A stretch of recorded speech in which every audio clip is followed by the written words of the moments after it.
അമ്മേശ്വരണം ദേവീശ്വരണം.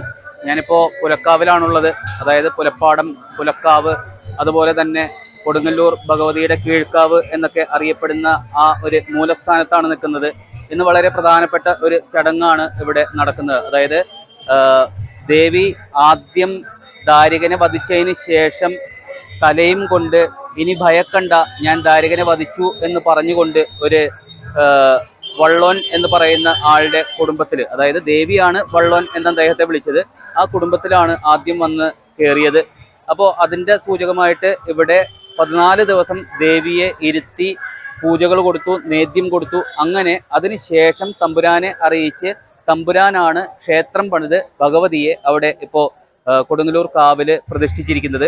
അപ്പോൾ അതിൻ്റെ ആ ഒരു പ്രതീകാത്മകമായിട്ട് ഇന്ന് ഇവിടെ നിന്ന് ഇവിടുത്തെ സ്ഥാനീയൻ, അതായത് രഘുസ്വാമി പാൽക്കിണ്ടിയുമായിട്ട് ഓലക്കുടയും ചൂടി കഴിഞ്ഞ ദിവസം തമ്പുരാനെ കാണാൻ പോയപ്പോൾ നൽകിയ തലപ്പാവ്, അതുപോലെ തന്നെ കൈകളിൽ ധരിക്കാനുള്ള ആഭരണങ്ങൾ, വാള്, പരിച, രാജമുദ്ര, ചുവന്ന കുപ്പായം, ഇതെല്ലാം ധരിച്ചുകൊണ്ട് കൊടുങ്ങല്ലൂർ കാവില് പോയി വാദ്യമേളങ്ങളോടുകൂടി പോയി.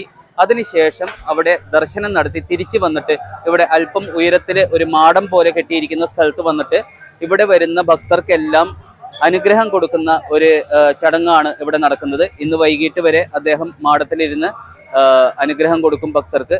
അവിടെ നിന്ന് പ്രസാദം കിട്ടും. അപ്പോൾ പുലക്കാവിലത്തെ ആ ചടങ്ങ് ചിത്രീകരിക്കുന്നതിന് വേണ്ടിയിട്ടാണ് നമ്മൾ ഇന്ന് വന്നിരിക്കുന്നത്. ചടങ്ങുകളിലേക്ക്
Thank you.